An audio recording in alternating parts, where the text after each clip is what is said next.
Hello again, and we are on to episode 3 of my Artiness journey. Still at sixth form at this stage, because the last episode I talked about my paintings, my artwork. This episode I'm going to talk about the fact that I discovered clay, making stuff out of clay, because at sixth form I was offered the opportunity to take an A-level in pottery. And I love making stuff. Early on in school, I loved making stuff out of plasticine and stuff like that, always making stuff. And I thought, pottery, well, I've got to have a go at this messy stuff, this mud that we can make things out of.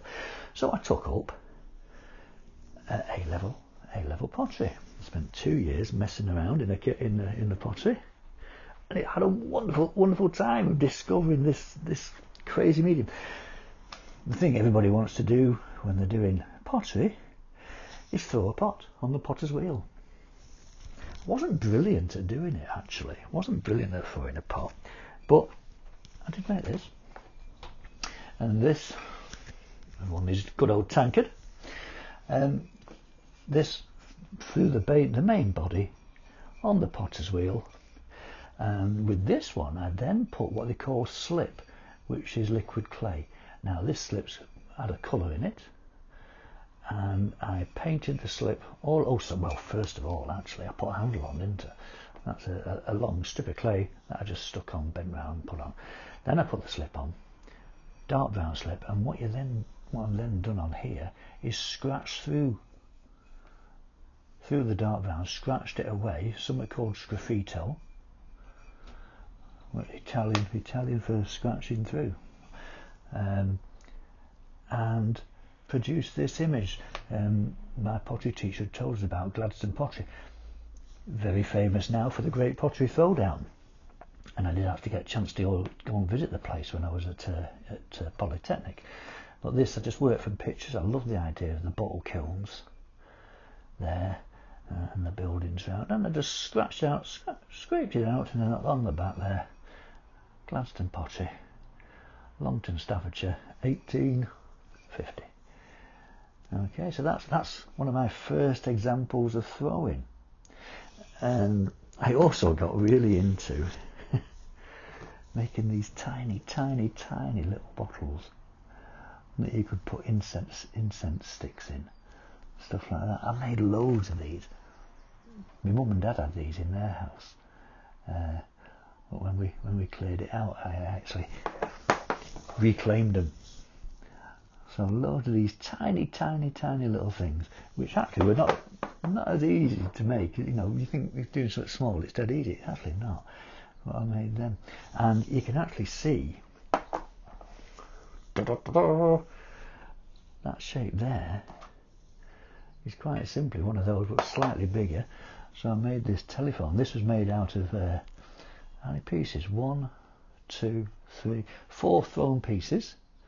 Let them dry, stick them all together, and then add the different bits and bobs to make this old-fashioned phone. It did have a little wire coming off it round there as well, going round that.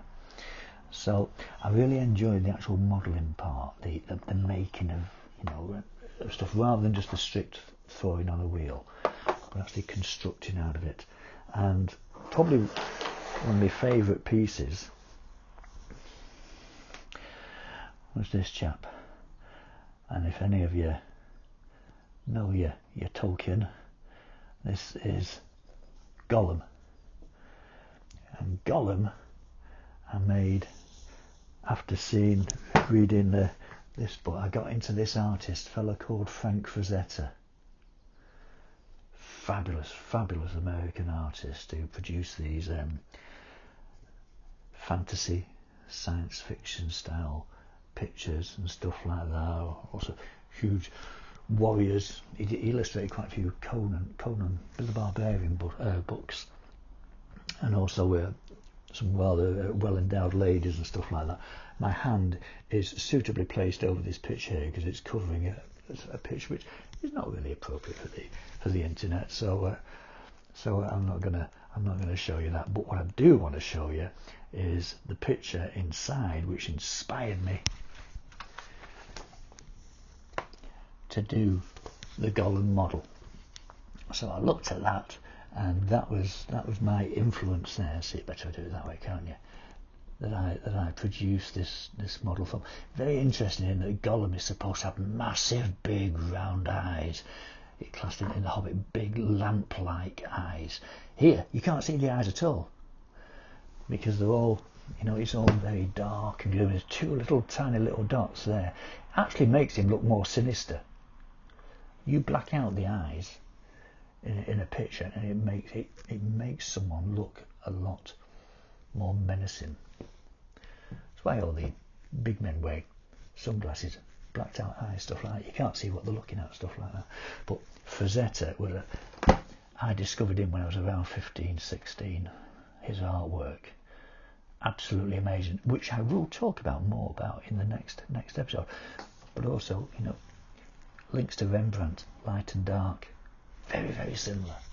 So I produced stuff like that. I love making little models and things like that. And I found that I really, really enjoyed working with clay. And this really led to what I went on to do in the future. And actually, I do remember in sixth form, that was the first time I actually thought about my future career, teaching.